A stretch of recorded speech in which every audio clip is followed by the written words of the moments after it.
মরণ থেকে যতই পালাও মরণ তোমায় লইবে ঘিরি। যদিও শুধু আকাশ পানে লুকাও সেটা লাগিয়েছি, কেউ আসতে পারবো না।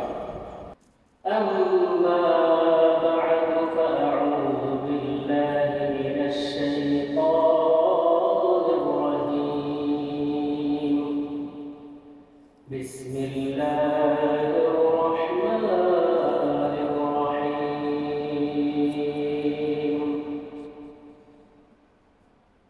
كل نفس ذائقة الموت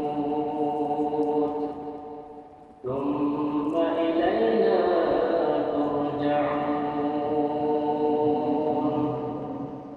وقال النبي صلى الله عليه وسلم إن الله يقبل توبة العبد ما لم يغرر. صدق الله مولانا العظيم وصدق رسوله النبي الأمي الكريم. ونحن على ذلك من الشاهدين والشاكرين. شكر الشيخ اللهم صل على محمد وعلى آل محمد كما صليت على إبراهيم وعلى آل إبراهيم إنك حميد مجيد. اللهم بارك على محمد وعلى آل محمد كما باركت على إبراهيم وعلى آل إبراهيم إنك حميد مجيد. بلغ العلا بكماله كشف الدجى بجماله حسنت جميع خصاله. صلوا عليه وآله. أهل مسكن حوالي الكعبة بني مدفن ديار المدينة. بلغ العلا بكماله كشف الدجى بجماله حسنت جميع خصاله. صلوا عليه وآله. الحمد لله. মহান রব্বুল আলামিনের দরবারে অসংখ্য অগণিত শুকরিয়া, যিনি আমাদেরকে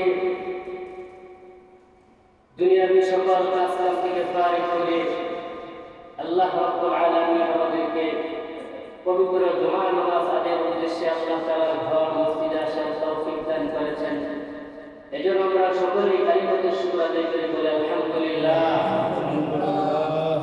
মুহতারাম হাজিরিন, আল্লাহ পাক রব্বুল আলামিন আমাদেরকে পৃথিবীতে সৃষ্টি করে পাঠিয়েছেন আমাদেরকে নির্দিষ্ট একটা সময়ের জন্য। পৃথিবীতে যা কিছু আছে সব কিছুর নির্দিষ্ট একটা সময় আছে। মুসাম্মা, নির্দিষ্ট একটা সময়ের পরে সকলেই ধ্বংস হয়ে যাবে। আকাশ জমিন চন্দ্র সূর্য গ্রহ নক্ষত্র ফেরেশতারাজি মানব জাতি সব কিছুই নির্দিষ্ট সময়ের পরে একদিন ধ্বংস হয়ে যাবে। ঠিক ঠিক না? তো আল্লাহ পাক রব্বুল আলামিন মানব জাতিকে বিশেষ করে মানব জাতি এবং জিন জাতি, এই দুই জাতির আল্লাহ তাআলা হিসাব নিকাশ করবেন। আর বাকি সমস্ত মাখলুকাত তারা তাদের কোনো হিসাব নিকাশ হবে না। তাদেরকে পরকালে বলা হবে যে তোমরা মাটি হয়ে যাও, তারা মাটি হয়ে মাটির সাথে মিশে যাবে। একমাত্র মানব জাতি এবং জিন জাতি, এই দুই জাতির বিচার হবে। তাদের কারো জান্নাত হবে, কারো জাহান্নাম হবে। তো দুনিয়াতে সবকিছুই ক্ষণস্থায়ী, সবকিছু একদিন শেষ হয়ে যাবে। দুনিয়াতে একটা মানুষ, আমরা গান শুনে রেখে, গান শুনে, গজল শুনে, না, এগুলোর একটা নির্দিষ্ট সময় আছে। একটা গানের নির্দিষ্ট সময় 3 থেকে 4 মিনিট, একটা নাচের নির্দিষ্ট সময় 3 থেকে 4 মিনিট, সর্বোচ্চ 5 মিনিট। 5 মিনিট পরে সেই গান শেষ হয়ে যায়, সেই গজল শেষ হয়ে যায়। অনেকে আমরা সিনেমার খবর, অনেকে সিনেমা দেখে। একটা সিনেমার সময় কতটুকু? 3 থেকে 3.5 ঘন্টা। 3 থেকে 3.5 ঘন্টা পর একটা সিনেমা শেষ হয়ে যায়। তারপরে আর ওই সিনেমা চলবে না। আমরা যে ফসল করি, বড় গান, আমন গান, এই গানগুলোর একটা নির্দিষ্ট সময় আছে 6 মাস। 6 মাস পর এই গানগুলো, সবুজ শ্যামল গানগুলো আমরা কেটে ফেলি। একটা বাড়ির নির্দিষ্ট একটা সময় আছে 100 বছর। 100 বছর পর সেই বাড়িটা ভেঙে যায়, সেই বাড়ির মেয়াদ শেষ হয়ে যায়। একটা গাড়িরও মেয়াদ আছে, নির্দিষ্ট মেয়াদ শেষ হয়ে গেলে সেই গাড়ির মেয়াদ শেষ হয়ে যায়। ঠিক না? এমনিভাবে আখিরি জামানার পয়গম্বর সরকারে দু আলম নবী মুহাম্মদুর রাসূলুল্লাহ, সকলেই বলি সাল্লাল্লাহু আলাইহি ওয়াসাল্লাম, তিনি পবিত্র হাদিসে পাকে ইরশাদ করেন, মানব জাতিকে আল্লাহ পাক নির্দিষ্ট একটি সময় দিয়েছেন। বিশেষ করে আমার নবী বলেন, আখিরি জামানার পয়গম্বরের শেষ উম্মতি মুহাম্মদীর একটা আল্লাহ পাক নির্দিষ্ট সময় দিয়ে দিয়েছেন। আল্লাহর নবী মুহাম্মদুর রাসূলুল্লাহ সাল্লাল্লাহু আলাইহি ওয়াসাল্লাম বলেন, আমালু উম্মতি মা বাইনা সিদ্দিন ইলা 70। আল্লাহ রাসূল সাল্লাল্লাহু আলাইহি ওয়াসাল্লাম বলেন, হে আমার উম্মতেরা, তোমরা দুনিয়াতে মাত্র 1 বছরের জন্য এসেছো। সীমিত সময়ের জন্য আল্লাহ পাক তোমাদেরকে দুনিয়াতে পাঠাইছে। আল্লাহ রাসূল বলেন, সেই নির্দিষ্ট সময়টা হলো মা বাইনা 70 ইলা 60, মা বাইনা 60 ইলা 70। আল্লাহ রাসূল বলেন, আমার আখিরি জামানা উম্মতের বয়স হবে সর্বোচ্চ 60 থেকে 70 বছর। ঠিক না? আমরা দেখতে পাই আমাদের আশেপাশে ভাই, আমার বাবা, আমার চাচা, আমার ছোট ভাই, আমার বড় ভাই, তারা অধিকাংশই এখন দেখা যাচ্ছে 60-70 বছরে মারা যাচ্ছে। কেউ আবার 30 বছরে মারা যাচ্ছে, কেউ আবার শিশুকালে মারা যাচ্ছে। আল্লাহ রাসূলের হাদিস সত্য কি সত্য না? আল্লাহ রাসূল বলেন, বিশেষ করে আমার উম্মতের বয়স 60 থেকে 70 বছরের মধ্যেই হবে, কিন্তু খুব কম মানুষই এই সময়টাকে অতিক্রম করতে পারে। আল্লাহ রাসূল বলেন, তবে কোন কোন উম্মত খুব কমই এমন আছে যারা 60 থেকে 70 বছরের অতিরিক্ত বাজে। এটা খুবই নগণ্য। এই জন্য আমার জীবনের হায়াত এমন একটা জিনিস, এমন একটা মূল্যবান সম্পদ। এই হায়াত থাকতে আমার পরকালের চিন্তা করে যেতে হবে।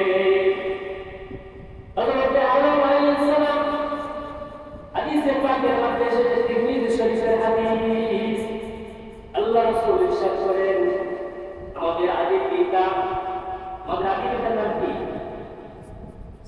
আমাদের যিনি পিতা হযরত আদম আলাইহিস সালাম, আল্লাহ পাক রব্বুল আলামিন যখন বাবা আদমকে সৃষ্টি করলেন, সৃষ্টি করার পর আল্লাহ পাক রব্বুল আলামিন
সন্তান হিসাবে পৃথিবীতে বিচরণ করবে। বাবা আদম বললেন, ইয়া রব্বুল আলামিন, সবই বুঝতে পারলাম, কিন্তু দেখা যাচ্ছে সব মানুষের মধ্যে থেকে একজন মানুষের কপালের উজ্জ্বলতা বেশি দেখা যাচ্ছে। সে মানুষটাকে তিনি বললেন আখিরি জামানার পয়গম্বর হযরত দাউদ আলাইহিস সালাম। বাবা আদম জিজ্ঞাসা করলেন, হে রব্বুল আলামিন, তুমি তার হায়াত কতটুকু দিয়েছো? আল্লাহ পাক রব্বুল আলামিন বললেন, আমি তার হায়াত 60 বছর দিয়েছি। আল্লাহ পাক রব্বুল আলামিন বাবা আদমকে 1000 বছর হায়াত দান করেছিলেন। জান্নাতে সৃষ্টি করার পর জান্নাতে বিচরণ করতেছিলেন। বিচরণ করার পর যখন দুনিয়াতে পা পাঠালেন, তখন থেকে বাবা আদমের হায়াত গণনা শুরু হলো। তখন থেকে 1000 বছর তিনি পৃথিবীতে বিচরণ করেছিলেন। 1000 বছর হায়াত আল্লাহ পাক রব্বুল আলামিন দান করলেন। ওই আদম আলাইহিস সালাম, বাবা আদম, তিনি হযরত দাউদ আলাইহিস সালামের বয়স কম দেখে বললেন, হে রব্বুল আলামিন, আমার তো তুমি 1000 বছর হায়াত দান করেছো, আমার হায়াত থেকে তুমি দাউদ আলাইহিস সালামকে 40 বছর দান করে দাও। সুবহানাল্লাহ। দাউদ আমার সন্তান, তার চেহারা উজ্জ্বল দেখা যাচ্ছে, সে পৃথিবীতে মাত্র 60 বছর বাঁচবে। এটা আমি চাই না। আপনি আমার হায়াত থেকে আরো 40 বছর দিয়ে তাকে 100 বছর পুরা করে দেন। সুবহানাল্লাহ। মজার ঘটনা, বাবা আদম আলাইহিস সালামের যখন 1000 বছর থেকে 40 বছর গেলে কয় হাজার কত বছর থাকে? 960 বছর থাকে। 960 বছর যাওয়ার পরে যখন মালাকুল মউত আজরাইল মৃত্যুর পরোয়ানা নিয়ে বাবা আদমের সামনে হাজির। বাবা আদম বলে, কি ব্যাপার আজরাইল, তুমি অসময়ে চলে আসছো, সময়ের আগে তুমি আমার কাছে চলে আসছো জান কবজ করার জন্য। আজরাইল আলাইহিস সালাম বলেন, না না, আমি সময় মতো এসেছি। বাবা আদম বলে, আমার তো আরো 40 বছর বাকি আছে, আমার তো 1000 বছর হায়াত দেওয়া হয়েছে। আল্লাহ পাক রব্বুল আলামিন আমাকে 1000 বছর হায়াত দান করছেন, তুমি 40 বছর আগে কেন চলে আসছো? আজরাইল আলাইহিস সালাম বলেন, হে আদম, আপনার কি মনে নাই আপনি আপনার সন্তান হযরত দাউদকে আপনার হায়াত থেকে 40 বছর দিয়ে দিয়েছেন? এই জন্য আমি সঠিক সময়ে আপনার কাছে হাজির হয়েছি। বাবা আদম বলেন, না না, আমি কাউকে কোনো হায়াত দেই নাই, আমি এখন মরতে চাই না, আমার হায়াত 1000 বছর পর হলে আমি ইন্তেকাল করবো, আমাকে নিয়ে যাইবা। মজার ঘটনা, যে মরতে চায় না নবী বাবা আদম সন্তানকে হায়াত দেওয়ার পরেও অস্বীকার করতেছে যে না, আমি তো আমার হায়াত দেই নাই, আমাকে তো বলে নেই, আমি আমার তো এখনই মৃত্যুর সময় আসে নাই, তুমি আগে চলে আসছো। অথচ আল্লাহ রাব্বুল আলামিন বলেন, লিকুল্লি উম্মাতিন আজাল ইযা জাআ আজালুহুম লা ইস্তাখিরুনা সাআতাও ওয়া লা ইস্তাকদিরুন।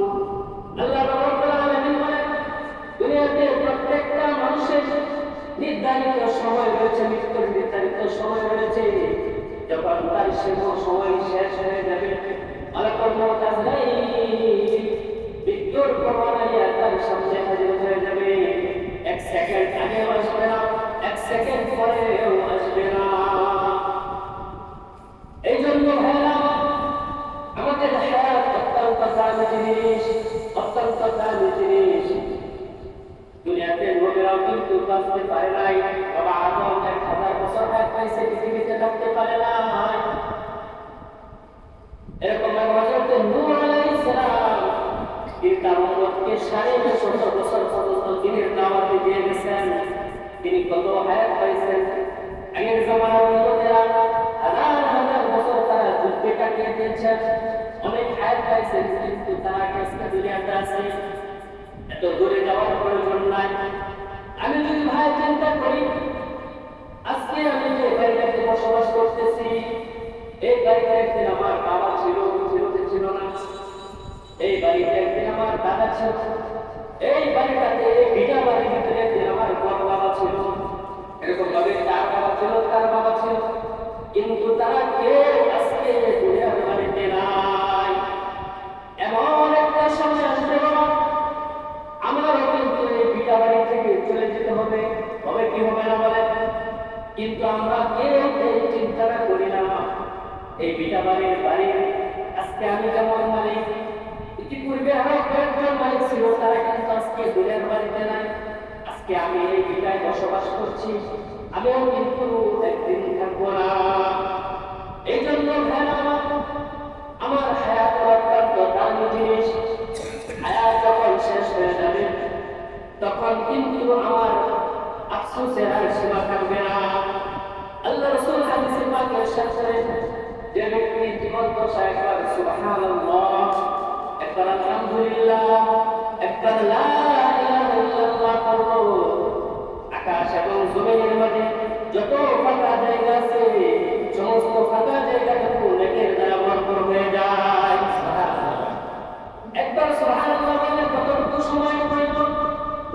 2 সেকেন্ড, 3 সেকেন্ড সুবহানাল্লাহ। এই 2 সেকেন্ড, 3 সেকেন্ড হায়াতের কত দাম! আমি যদি জীবন দশায় হায়াত কাটতে একবার সুবহানাল্লাহ করি, সমগ্র আকাশ জমি আমার সওয়াবে পরিপূর্ণ হয়ে যাবে।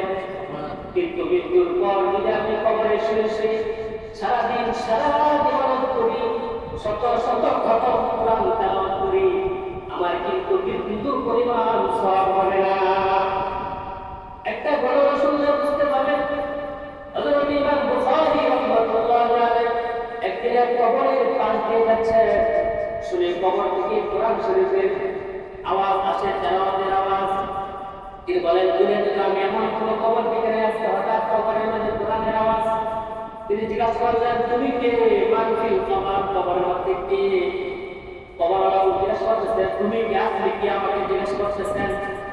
দুনিয়াতে হাজার হাজার মানুষ আমার কবরের পাশ দিয়ে গেছে, কেউ জিজ্ঞাসা করে নাই, কেউ কোরআন তেলাওয়াত করে কবরের পাশে। আজকে সর্বপ্রথম ব্যক্তি তুমি আমাকে জিজ্ঞাসা করলে, তুমি বলো তোমার নাম কি? তখন তিনি বলতেছে, আমার নাম বলবো না। বুখারী বলতেছে, বলবো, কিন্তু আপনি বলেন কবরে আপনি কত বছর যাবত কোরআন তেলাওয়াত করতেছেন? ওই কবরওয়ালা বলতেছে, আমি ৭০,০০০ বছর যাবত কোরআন তেলাওয়াত করতেছি। সুবহানাল্লাহ। এই কথা শোনার পর ইমাম বুখারী সুবহানাল্লাহ বললেন। সুবহানাল্লাহ পড়ার পর ইমাম বুখারী বলতেছেন, হে কবরওয়ালা, তুমি তো অনেক সওয়াব কামাই করতেছো, অনেক সুখে শান্তিতে আছো। ৭০,০০০ বছর অন্তত ৭০,০০০ ঘন্টা তুমি কোরআন তেলাওয়াত খতম করছো। তুমি এই সওয়াবগুলো আমাকে দেয়া দাও এবং তুমি আমার সাথে বলেন আমল নিয়ে নাও। কবরওয়ালার উত্তরে কবরওয়ালা বলতেছেন, হে ইমাম বুখারী, আমি ৭০,০০০ বছরে ৭০,০০০ বার কোরআন তেলাওয়াত করেছি, আমার কিন্তু বিন্দু পরিমাণ সওয়াব হয় না, কিন্তু পরিমাণ সওয়াব হয় নাই। তোমার যে আমার কথা শুনে তুমি একবার সুবহানাল্লাহ পড়লা, এই একবার সুবহানাল্লাহ যে সওয়াব হয়েছে, আমার ৭০,০০০ বছরে ৭০,০০০ বার কোরআন তেলাওয়াতের পরিমাণ সওয়াব হবে না, কিন্তু পরিমাণ আমার সওয়াব হয় নাই। এই জন্য হায়াতের অনেক দাম। আর জীবন দশায় একবার সুবহানাল্লাহ পড়লে ৭০,০০০ বার মৃত অবস্থায় কোরআন তেলাওয়াত করলেও সেই সওয়াবের সমতুল্য হতে পারে না। সুবহানাল্লাহ। এই জন্য ভাই আমার হায়াত অনেক দামি জিনিস। এই হায়াত যদি আমার শেষ হয়ে যায়, তারপরে কিন্তু আমার কোনো আমল কাজে আসবে না। আল্লাহ রাসূল বলেন, ইযা মাতাল ইনসান ইনকাতা আনহু আমালুহু ইল্লা মিন সালাস। যখন মানুষ ইন্তেকাল করে তখন তার সমস্ত আমল বন্ধ হয়ে যায়, তার কোনো এক আমল চালু থাকে না, 3টা আমল ছাড়া। এই জন্য ভাইরা আমার জীবন দশায় করে যেতে হবে। আল্লাহ রাব্বুল আলামিন আমাদেরকে আমলের জন্য পাঠাইছেন, আমরা সঠিকভাবে ডিউটি পালন করতেছি কিনা এই জন্য কিন্তু আল্লাহ পাক আমাদের জন্য অনেকগুলো সিসি ক্যামেরা রেখে দিয়েছেন। আপনারা চিন্তা করে দেখেন, আমার সাধারণ একটা দোকানের মধ্যে আমি সিসি ক্যামেরা লাগাই না, গরম মার্কেটের ভিতরে দোকানের মধ্যে সিসি ক্যামেরা লাগায়, চুরি হয়ে যেতে পারে। দোকানের কর্মচারী সে 2 নম্বর করতে পারে, কর্মচারী কয়টা সময় আসলো, কয়টা সময় গেল, ঠিক মতো ডিউটি করলো কিনা, এটা দেখার জন্য আমরা সিসি ক্যামেরা করে রাখি। আল্লাহ পাক রব্বুল আলামিন মানব জাতির মধ্যে এত বড় একটা প্রজেক্ট দুনিয়াতে পাঠাইছেন, এই জন্য কি সিসি ক্যামেরা রাখছেন না? আল্লাহ বলেন, আমি বান্দাদের জন্য 4টা রাত সাক্ষী রেখে দিয়েছি, 4টা, একটা না, 2টা না, 4টা। হাসরের মাঠে 4টা রাত সাক্ষী হবে, তোমার কোনো সাক্ষীর প্রয়োজন পড়বে না। রাত সাক্ষী যদি সাক্ষী দেন তাহলে আসামির সাক্ষীর প্রয়োজন আছে? আসামির সেখানে দরকার আছে? আল্লাহ বলেন, আমি 4টা রাত সাক্ষী রেখে দিয়েছি। এক নাম্বার সাক্ষী হবে জমিন। তুমি যে জমিনে হেঁটে তুমি হেঁটে গোনা করেছো, সেই জমিন তোমাকে হাসরের মাঠে দাঁড়িয়ে রাত সাক্ষী হবে। তুমি কিন্তু বাঁচতে পারবে না। আল্লাহ তাআলা জমিনের জবান করে দিবেন, বলবেন, ও মালিক, অমুক বান্দা অমুক সময় অমুক জায়গায় বসে আমার পিঠের উপর বসে জুলুম করেছে, জিনা করেছে, ব্যভিচার করেছে, সুদ খেয়েছে, ঘুষ খেয়েছে, সমস্ত পাপাচার করেছে, আমি শুধু সহ্য করে গিয়েছি। আমি কিন্তু ওই সময় কোনো আযাব দেই নাই, কারণ আখেরি জামানার পয়গম্বর দোয়া করে গেছে, হে রব্বুল আলামিন, তুমি আমার উম্মতকে তাৎক্ষণিকভাবে আযাব দিবা না। তওবার শুনতেও তাৎক্ষণিকভাবে আযাব দিবা না, আল্লাহ রাসূল দোয়া করে গেছেন। এই জন্য 1 নাম্বার রাত সাক্ষী হবে জমিন, 2 নাম্বার রাত সাক্ষী হবে ফেরেশতা, মুনকার নাকির, কিরামান কাতিবিন ইয়ালামুনা মা তাফআলুন। আল্লাহ রাব্বুল আলামিন বান্দারা, তোমরা মনে করো না আমি তোমাদেরকে এমনিতে সৃষ্টি করে দুনিয়াতে ছাইরা দিছি। আমি কিন্তু তোমাদের জন্য সিসি ক্যামেরার ব্যবস্থা করেছি। 2 নম্বর রাত সাক্ষী হবে আমার মুনকার নাকির ফেরেশতা। তারা যে লিখতেছেন, এই ফেরেশতা সাক্ষী দিবে, ফেরেশতারা সাক্ষী দিবে। ফেরেশতারা কখনো মিথ্যা বলে না, মিথ্যা বলে কি বলে না? ফেরেশতারা কি ঘুষ খায়? আল্লাহ রাব্বুল আলামিন বলেন, আলাইহা মালাইকাতুন গিলাদুন শিদাদুন লা ইয়াসুনাল্লাহা মা আমারাহুম। আল্লাহ রাব্বুল আলামিন বলেন, আমার এমন ফেরেশতা রয়েছে যে ফেরেশতারা কখনো ঘুষ খায় না, কখনো তারা 2 নম্বরি করে না। তারা থাকবে তাদের দায়িত্ব অটল, তারা থাকবে তাদের দায়িত্বে কঠোর, তারা কখনো ঘুষ খাবে না। এই জন্য 2 নম্বর সাক্ষী হবে, 2 নম্বর সাক্ষী হবে ফেরেশতা। 3 নম্বর সাক্ষী হবে আমার আমলনামা। আল্লাহ বলবেন, ইকরা কিতাবাক কাফা বিনাফসিকা ইয়াওমা আলাইকা হাসিবা। এ বান্দা, তোমার আমলনামা আজকে তুমি নিজেই পড়ো, তোমার আমলনামা তুমি আজকে নিজেই পড়তে পারবা, তোমার আমলনামার জন্য আজকে তুমি নিজেই যথেষ্ট আর কারো করতে হবে না। 4 নম্বর রাত সাক্ষী হবে।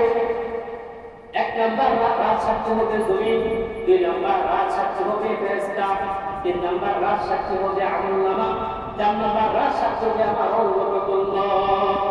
আল্লাহ বলেন, আল-ইয়াওমা নাখতিমু আলা আফওয়াহিহিম ওয়া তুকাল্লিমুনা আইদিহিম ওয়া তাশহাদু আরজুলুহুম বিমা কানু ইয়াকসিবুন।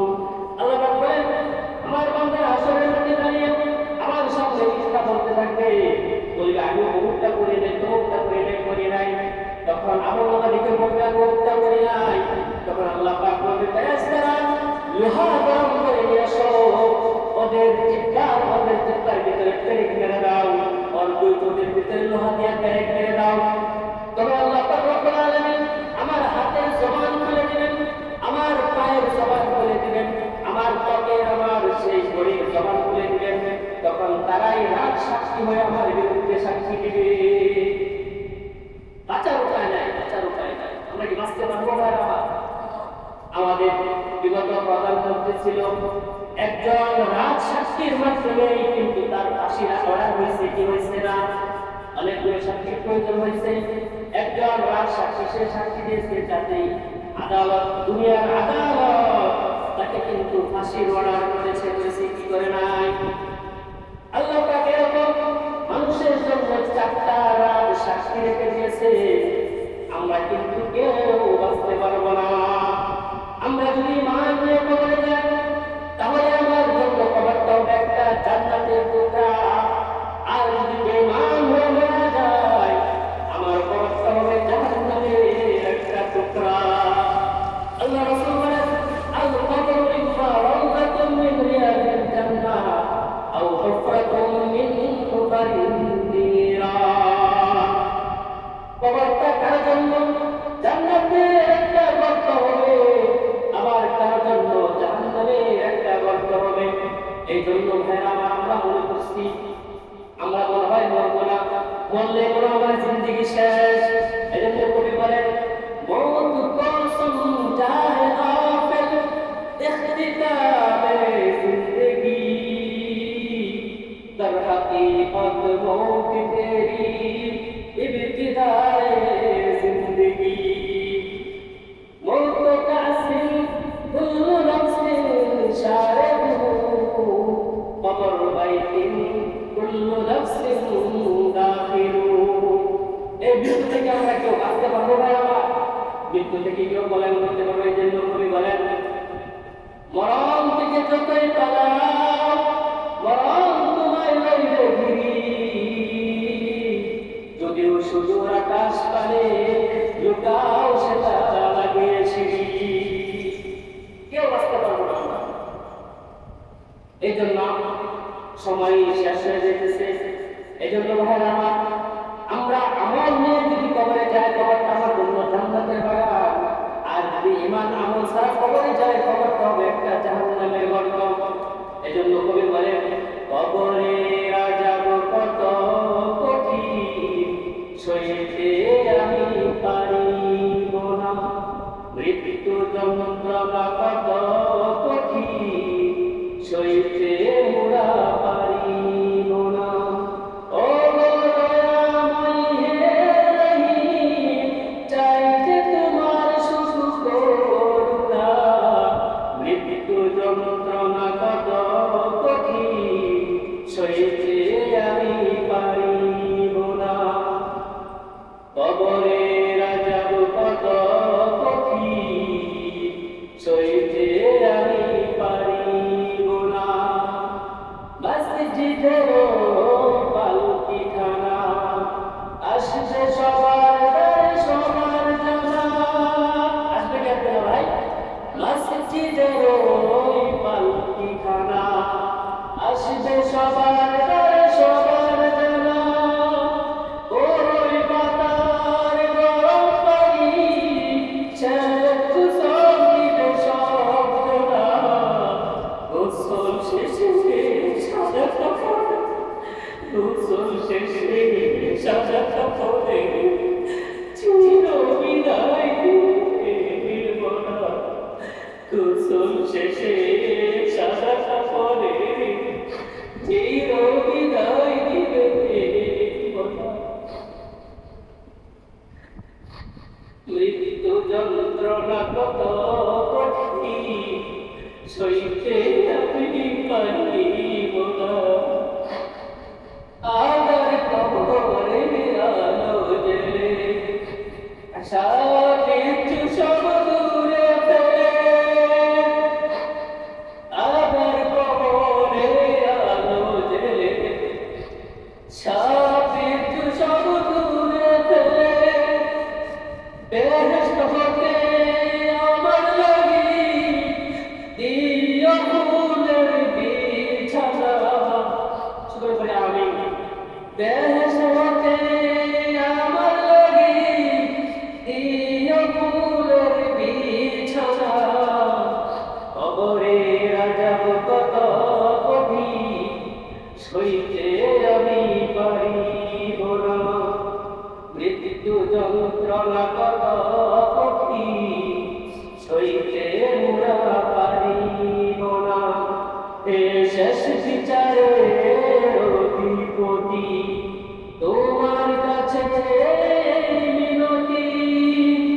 শেষ বিচারের ক্ষণে তুমি আমাকে ভুলে যেও না।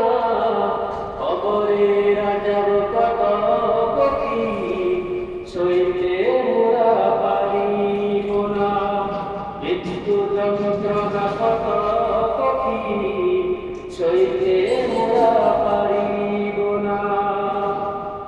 এই জন্য আমাদের আল্লাহ তাআলার কাছে সবসময় দোয়া করতে হবে, আল্লাহ যেন আমাকে ঈমান মৃত্যু দান করে। সকলে আমিন। আরো অনেক লম্বা কথা ছিল, যে সময় সংক্ষিপ্ত, তো যাদের ঈমান মৃত্যু হয় তাদের কত কত যে আরাম আয়েশে তারা থাকবে। হযরত ঈসা আলাইহিস সালাম আল্লাহ তাআলা বলে বলছেন, ওয়াসসালামু আলাইয়া ইয়াওমা উলিদতু ওয়া ইয়াওমা আমুতু ওয়া ইয়াওমা উবআতু হাইয়া। সুবহানাল্লাহ। হযরত ঈসা আলাইহিস সালাম বলেন, ওয়াসসালামু আলাইয়া ইয়াওমা উলিদতু, আমি যেদিন জন্মগ্রহণ করেছি ওদিন আমার উপর শান্তি বর্ষিত হয়েছে। ওয়া ইয়াওমা আমুতু, যেদিন আমি মৃত্যুবরণ করবো সেদিন আমি শান্তিতে মৃত্যুবরণ করবো। ওয়া ইয়াওমা উবআতু হাইয়া, যখন আমি পরকালে আল্লাহ তাআলা হাসরে উঠাবেন তখন আমাকে নিরাপদের সাথে হাসরে উঠানো হবে। সুবহানাল্লাহ। আল্লাহ তাআলা যেন আমাকে নিরাপদে হাসরে মাঠে উঠায়, ডান হাতে আমল নামাকে বিদ্যুৎ গতিতে যেন ফুলসারাতে ব্রিজ পার করাইয়া আমাকে যেন বৃষ্টির গতিতে জান্নাতে প্রবেশ করে দেয়। সকলে বলে আমিন। আল্লাহ পাক আমাদের সবাইকে খাঁটি ঈমান ও আমল নিয়ে আমাদের হায়াতকে কাজে লাগিয়ে খাঁটি ঈমান ও আমল নিয়ে যেন আমরা কবরে যেতে পারি, আমাদের সবাইকে